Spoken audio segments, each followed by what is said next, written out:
Hey, y'all. Welcome back to my podcast called Let's Look Further. I am your host, Reggie, Prince Reggie to some, and I got some delicious stuff to eat tonight. Sick, but delicious. I did a podcast on Gabby Petito because Netflix recently um, released the Netflix documentary called American Murder, Gabby Petito. I encourage you to check it out. It's a three episode series and it is good. It takes us into the story behind Gabby Petito and her becoming unalived. But check my podcast out or my episode on that. But tonight I wanted to follow back up and I wanted to talk about Brian Laundrie. After I did my podcast, I went to the gym and all of a sudden TikTok started blowing up because I guess the world was starting to watch the documentary and people had questions, just like I did. And they wanted to know, is Brian Laundrie alive? There were a lot of speculators and conspiracy theories, people, however you say it, who don't believe he has crossed over to the other side. And so that got me to thinking and unpacking my feelings on this situation as well.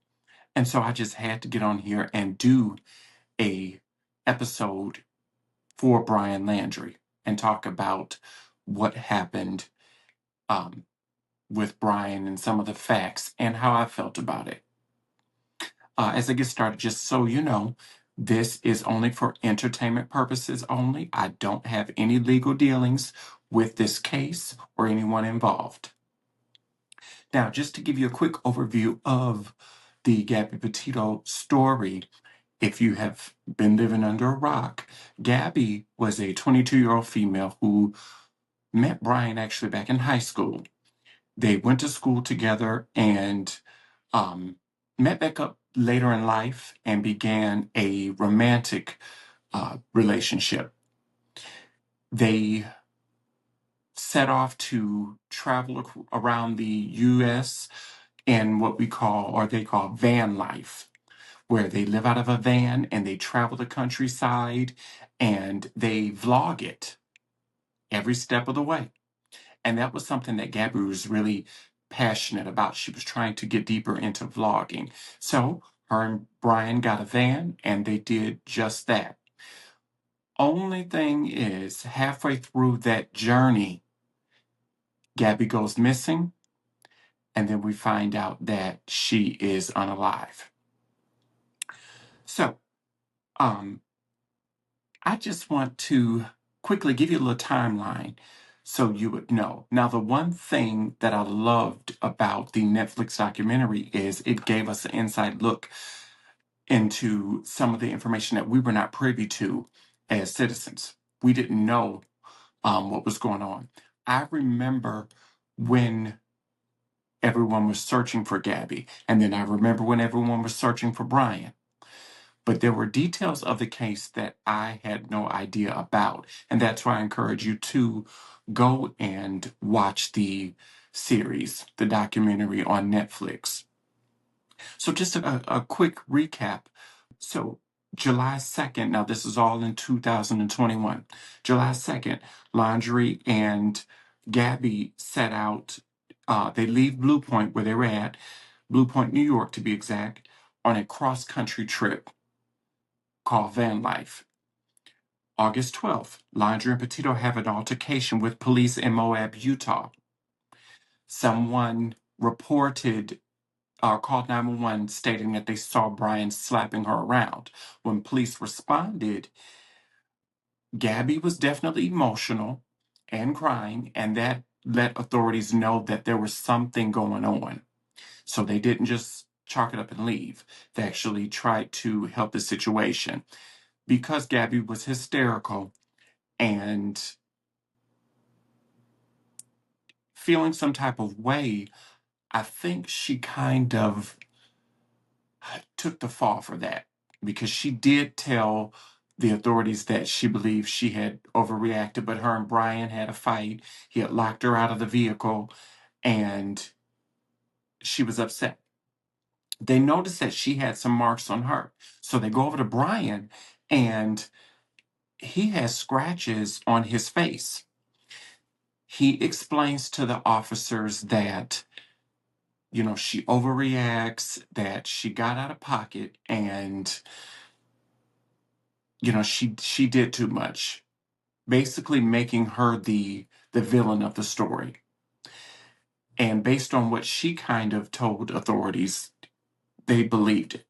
So they tell them that they need to separate for the night. Brian, you go over here. Gabby, you go over here. Don't have any contact for the rest of the night. You guys need to cool off.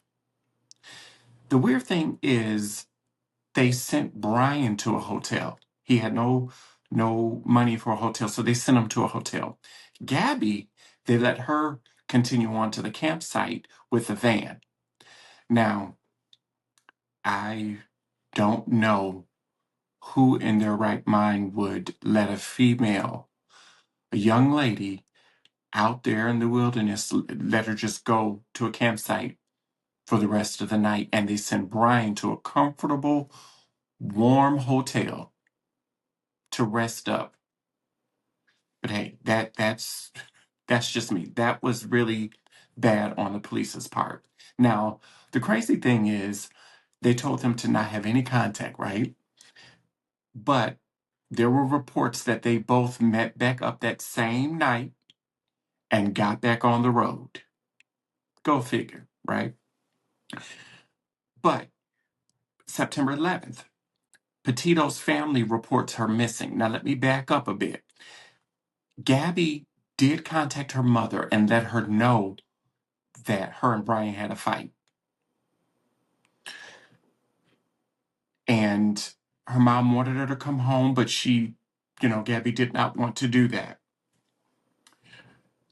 September 15th, the parents were texting Gabby all up until that point to check on them, see how things were going. And all of a sudden, Gabby stops responding. And the parents got concerned because you got two individuals out here in the middle of nowhere with limited resources, and God knows what could happen to them. So they started getting concerned. They even reached out to Brian's parents, but unfortunately, Brian's parents did not respond. So on the 11th, the Petito family reported her missing. On the 15th, Brian is named as a person of interest. Now, I'm going to tell you why that happened. While everyone started wondering where was Gabby, I remember the posts on social media, and in the documentary, it showed them going through the neighborhoods, posting flyers, and really trying to get this around word of mouth. They got police involved because the parents were not responding. Brian's parents were not responding. So the police go out to the Laundrie home in the evening, and the parents, both of them, answer the door, and it's in the documentary. And immediately the parents want the police to leave. And the officers tried questioning the family to find out if they had heard from Gabby and Brian, because at this point, everyone was wondering where was Gabby and Brian.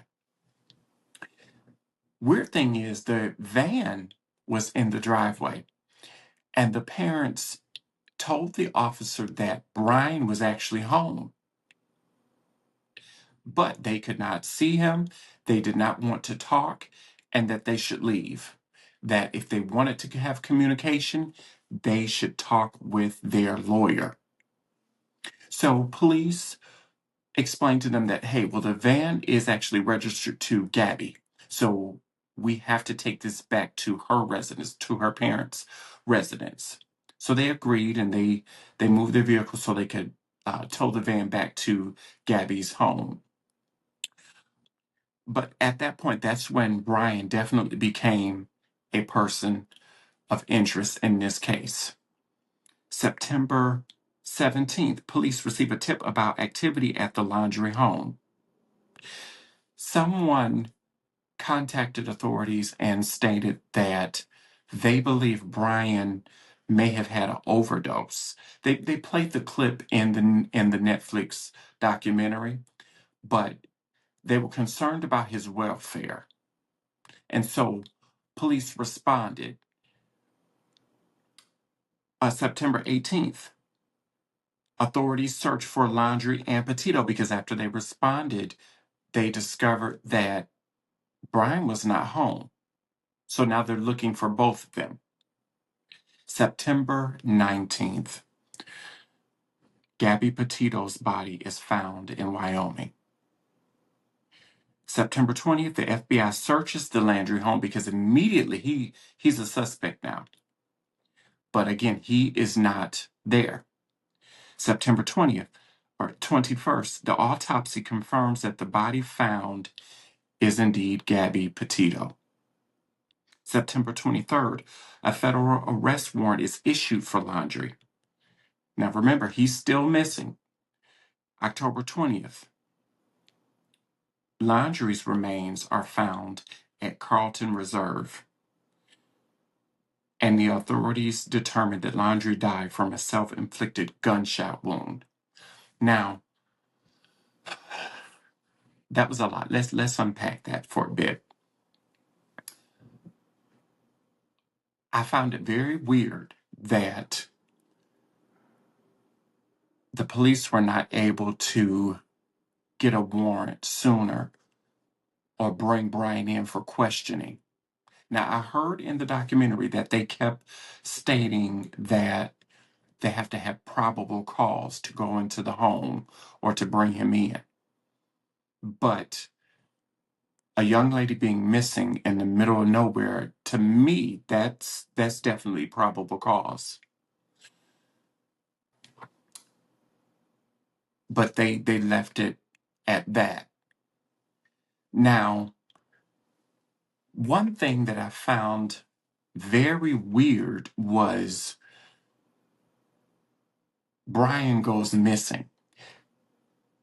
People have been outside their home because now this created a media circus. People have been outside of the Laundrie home consistently and constantly. I find it weird that we have no video or surveillance evidence of Brian entering or leaving the home. Now we see the parents coming and going, but we never see Brian enter that home, and we never see him leave the home. It was not determined that Brian was not in the home until it was almost time to search that home for Brian, and before that arrest warrant was issued. In fact, the parents actually stated that he was not home. All of a sudden, they come forward with that. Now, in this case, I watched as the parents, they remain cool. They remain collected and calm. They were not frantic.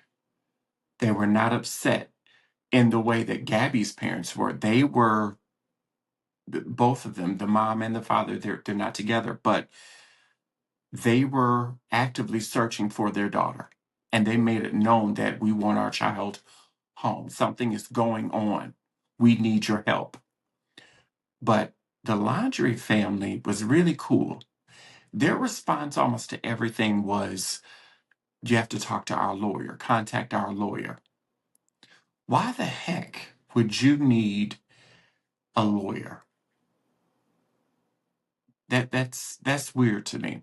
Now, after the case had kind of been solved and wrapped up, they were able to determine Brian's, pinpoint his actions and where he was and some of the things that he did. Now, there are conspiracy theorists who believe that some of this information was known to investigators and the police, which actually helped them in this case. But hey, that's just the world of TikTok that stated that. But there were things that Brian did along his journey that was really questionable. It was determined that Brian did call home and he talked to his family for about an hour, or excuse me, 52 minutes, I think it was. And then he returned home. Now, in my mind, because this is my podcast, I think he talked to Dad. I think Dad started getting things together legally. Now, the reason I say that is because upon searching the Laundrie residence, they did discover a note from Brian's mom that instructed Brian to destroy after reading. In that note, she explained how much she loved Brian and how she would do anything for him. And she used the words, "I would even hide a body for you or get rid of a body for you." I believe the reason that I said I believe he talked to Dad was I believe Mom knew something was off. You know, mothers know. Mothers have this intuition that is on a whole nother level, a whole nother world, planet, everything. Mothers know when something is not right. I believe when he returned home, Mom wrote that note to him. She knew something wasn't right and that something was being kept from him. And so she tried to reach out to him in her way to let him know, hey, I love you. I would do anything for you. Let me in. I would help you. You can trust me. Silly Brian, though, he did not get rid of that note. But I believe he talked to Dad. And I think eventually Dad did let Mom in and let her know what was going on. Allegedly. Allegedly. But she definitely tried to comfort Brian. Now, it's weird that all of a sudden, the world had been looking for Brian for days. No, Brian was nowhere to be found. The family did tell authorities to check the reserve where he normally goes. He goes there to be one with nature and camp and to clear his head. They told them to check the reserves, but nothing. So all of a sudden, one day the parents decide to join that search party team or search rescue team. And they go out to the Carlton Reserve. Within minutes of them being there, Dad finds a bag that protective bag that had Brian's journal in it. He gives it to the authorities. And then within 45 minutes, the parents find Brian's body, his remains. I did my research. Now, I didn't go to anyone's school or take private investigator classes or anything like that. Maybe in the future. I just happened to take some sessions on YouTube University and TikTok. But that got me to thinking, we need to read those findings. So I pulled those findings up. Now, bear with me if I pronounce a few of these things wrong, because I am not a coroner And I'm still learning about the body and the bones and things. But check out what it says. It says on October 20th, 2021, at 9:30 hours, I was contacted by Sergeant Fortuno from the North Point Police Department in reference of apparent human skeletal remains. The remains were discovered in the Carlton Reserve, north of the Myakkahatchee Creek Environmental Park. Now, the sergeant had advised that a massive search had been ongoing in the Carlton Reserve for several weeks by multiple agencies for 23-year-old white male Brian Christopher Laundrie. On October 20th, at approximately 820 hours, search groups found a backpack and shoes that were identified as belonging to Brian Laundrie. The personal belongings were surrounded by apparent skeletal human remains that were scattered on top of the dirt ground. I was informed that the evidence response team from the Federal Bureau of Investigation, along with cadaver and electronic detection dogs, were responding to the scene to assist in locating additional human remains. At 12:45 hours, same date, I was contacted by Detective Keller from the North Point Police Department, who advised that he was the lead investigator for the agency, and the apparent human remains were located within that Carlton Reserve. At 1400 hours, same date, Director Winterhalter contacted the odontologist, Dr. Nancy Haven, and requested forensic odontology, I believe it's pronounced, consultation for the next day.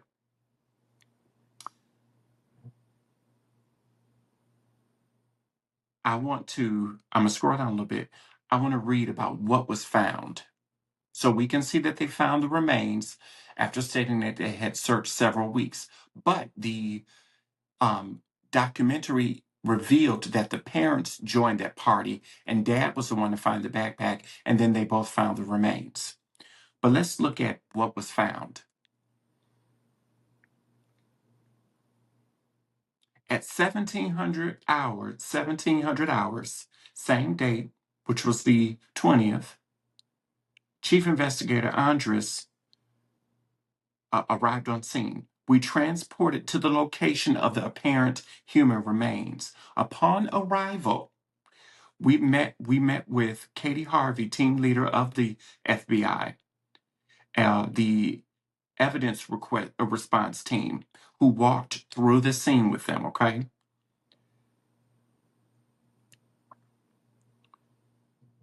Leader Harvey informed us that the search area was previously under approximately 3 feet of water, which was indicated by the waterline upon the surrounding trees. The search area was divided into main scene and the secondary scene. Both scenes were marked with orange flags and indicated apparent human and animal remains, and red flags that indicated personal effects. I photographed the scene as I observed. She did it with a camera, a Nikon camera. I don't know if that's relevant, but some of you out there in internet jury land know.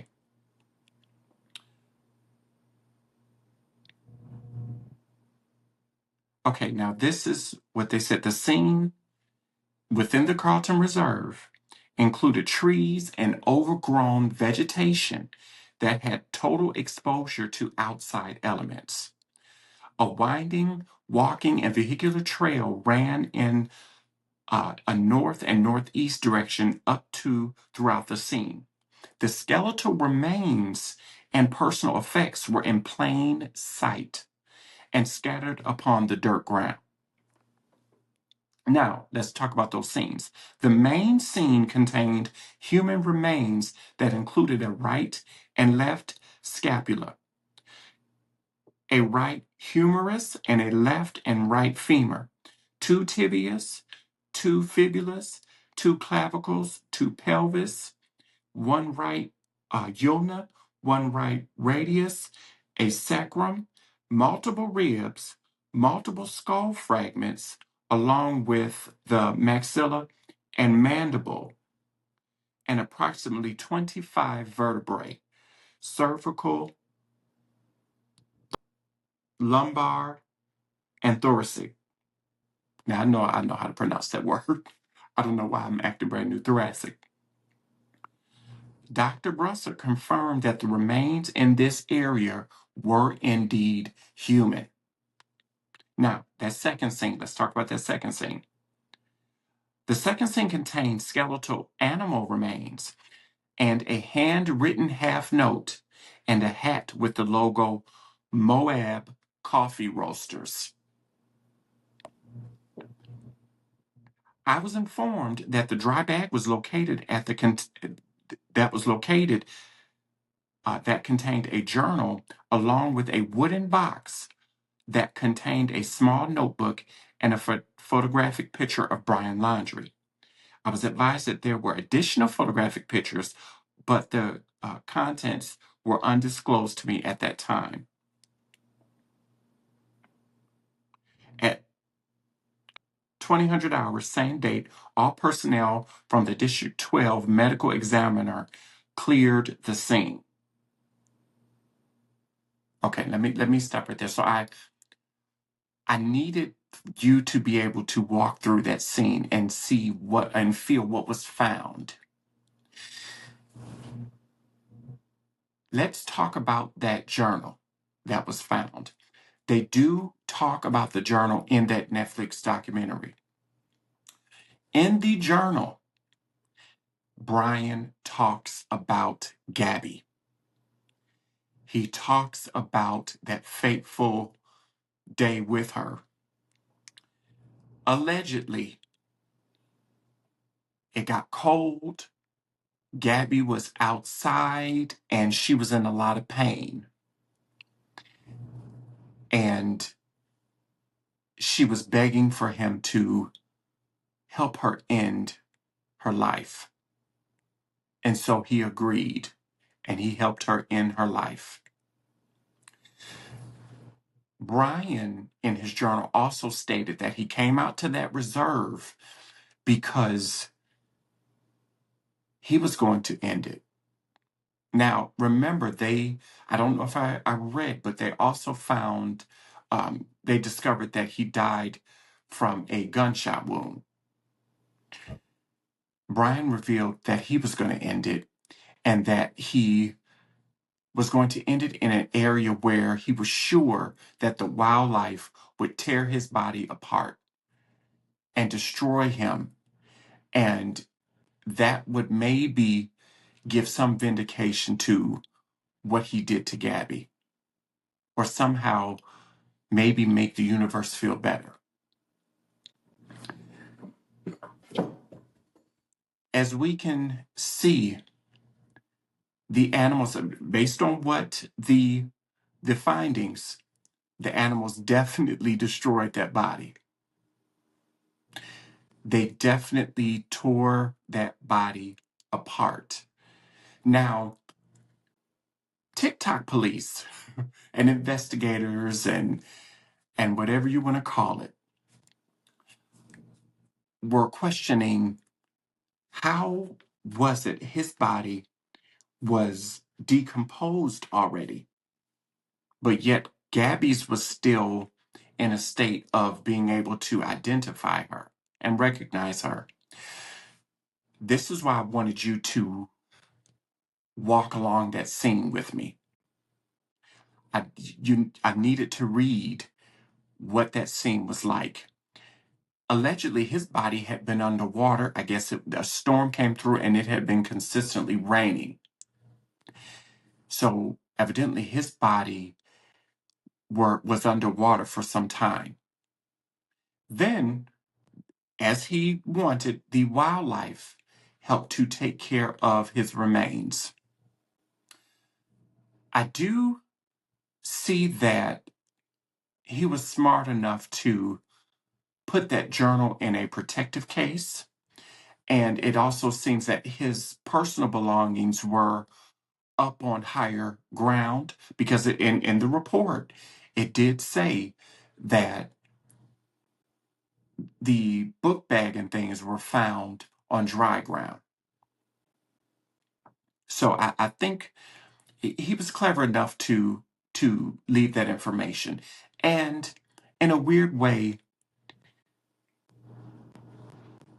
I'm thankful for that piece because it does bring some type of closure, especially to Gabby's family. At least they know what happened to their daughter and who did it. Okay. Now, backing up a little bit, I was wondering what was Brian's mental health status like while growing up? Did he see therapists? Did he ever exhibit any mental health challenges or anything that would somehow explain leading to unaliving someone one day? Now, I noticed through the documentary and through some of the friends, Brian was really controlling. He wanted Gabby all to himself. And they fought about that a lot. He wanted her to himself. He cut her off from her friends. In fact, at one point, Gabby moved to Florida with Brian. She started living with his family. And he cut her off from her friends back at home. She started making friends there in Florida. The Netflix interviewed one of her friends, and for the sake of this podcast, I'm gonna call this person her best friend because she stated that she spent a lot of time with Gabby. But all of a sudden, they started hanging out too much, and Gabby was giving too much of her time to that friend. So what does Brian do? Now let's go on our van life journey. He takes her out through the wilderness, through the middle of nowhere, because now it's just him and her. Actions like that make me wonder just what the heck was his mental health status. Because it was definitely giving only child syndrome. Even though he was not an only child, he did have a sister who, in my opinion, was cuckoo for Cocoa Puffs. But it was definitely giving, I never got the attention that I really needed. Then, going back to mom's note to Brian, it feels like she knew that he was a special child. Just in the way that she wrote that note and her interactions with him, it seems like she knew her child was a special child. And so she vowed to console him in any way that she could by doing anything to help him that she could. I wonder, did he ever take medication? I'm sure if Gabby was with us today, she would probably agree that he had some mental health challenges going on there. But I wondered if that was ever diagnosed.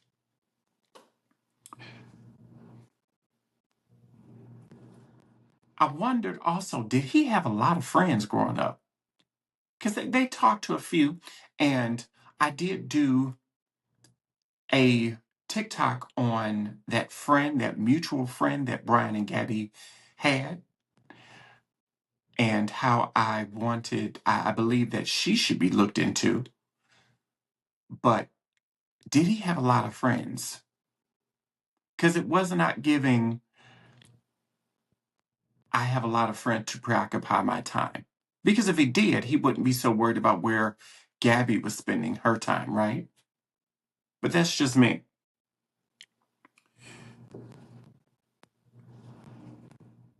Going up to the day that Gabby took her last breath, in that journal, Brian talked about her being in so much pain and just wanting to end it. I wonder just where the heck did his doctorate degree come from?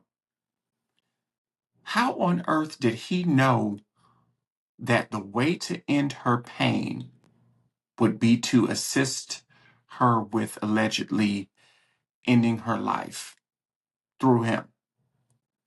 Because in the journal it stated that she asked him to do that.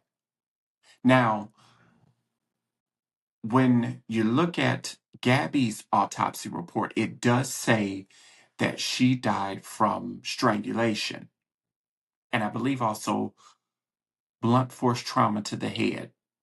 Don't quote me on that last one, look it up. But definitely strangulation. What made Brian think that her life had reached its end and that this was the only way to solve her pain? That's where my questioning comes in and my frustration comes in. You out of all people, now all of a sudden you know what's best for someone's life. It did not, that journal did not go in depth as to what was really going on with Gabby, but what made him go to those measures, even though she allegedly asked him to do so? Second thing that I really want y'all to notice, and please go back and watch the documentary because I may be leaving some things out of this, but just why the hell was Gabby outside and he's in the tent or the van? She's outside in the cold. Did you lock her out again, Brian? Just like she says you did back in Moab? Why was she out there? I believe Brian treated Gabby horribly. Now, technically on record, we got some incidents where Brian did that. But I believe he treated her horribly and he was trying to punish her. Now, in the show, in the story, one of Gabby's friends, actually her ex-boyfriend, right before Brian, revealed that Gabby reached out to him and she stated something like, "I'm probably the last person you want to hear from." And he ignored it. Was that Gabby reaching out for help? I think it could have been. But was she reaching out for help? Now, tying this back to Brian, when I asked the question, what made him think that it was appropriate to end her life? What led to that? I wonder if Brian saw those messages and he was filled with rage and he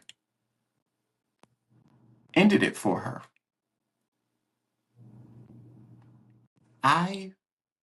In my heart of hearts, I believe that's what happened because I'm sorry, I don't believe that someone who was perfectly fine earlier that day or earlier within those few days is all of a sudden near the end of their life.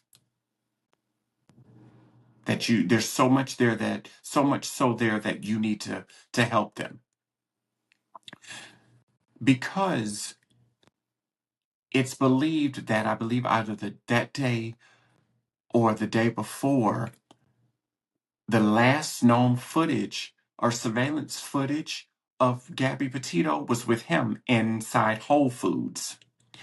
She appeared to be fine. What brought her to all of a sudden now her body just can't go on? What type of mental health crisis was he going through to make him believe that? Or, with my theory, was he just angry? Did he find out some evidence or something that he felt he needed to act on? Did his anger get the best of him? But the best of him? We don't know.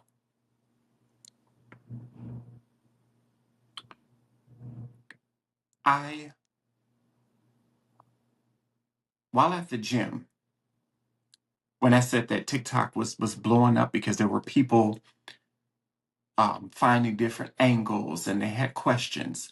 The biggest question that was on everyone's mind was, is Brian Laundrie still alive? I'm gonna be honest with you. I can't answer that because I was not there. I did not see the skeletal remains. Technically, I did not hold the autopsy report in my hand or nor the police investigation papers. I just went to what was made available to the public online, allegedly. But I was not there. I was not there at the funeral. So I couldn't answer that. Now, while watching that documentary, did I feel some type of way when it came to his death? Yes. Yes, I did. I felt some type of way starting at all of a sudden the day that the parents want to go out and join that search party. Now, we've been looking for Brian for a long time before that, days, weeks, but now all of a sudden today you want to go out and join the search party. And that's okay. That's okay that you want to join the search party. But it's weird that today, the day that you join that party, you deliver answers. And I mean you deliver answers immediately. Within minutes of you being there, you find the journal in that protective bag. And then within 45 minutes later, you find Brian, allegedly. Do I believe that Brian is alive? I don't know. But in my conspiracy theorist head, I believe that it's possible. I just seen it from this angle, y'all. It's possible that maybe that scene was staged also. And then the parents knew exactly where to look. Because I read to you the police investigation and the FBI investigation. It stated that a massive search had been ongoing in the Carlton Reserve for several weeks by multiple agencies. But the moment they respond, baby, they delivered results. I listen, if you have a missing person or you need something found, to me, it looks like you need to call Brian's parents because they deliver results and they deliver it fast. They're a right now delivery agency. In fact, refund all of those agencies that joined that search party and pay Brian's parents because they delivered results. That's who you want on your team if you're looking for something. I'm just saying. I listen, I lost my iPod. I have a classic iPod um, that I have not been able to find for a long time. I need to call Brian's parents because I bet you they'll find it. And probably within 45 minutes of them searching my things, they're probably also going to find that sock I was looking for. I'm just saying. But Thank you, though, to all of the agencies who gave their time, energy, efforts, blood, sweat, and tears, and being out there in those extreme weather conditions to help solve this case. Thank you. But I still find it odd that the parents were able to deliver. In my conspiracy theorist head, it's almost as if they knew exactly where to look. That's just me. Will there ever be closure with knowing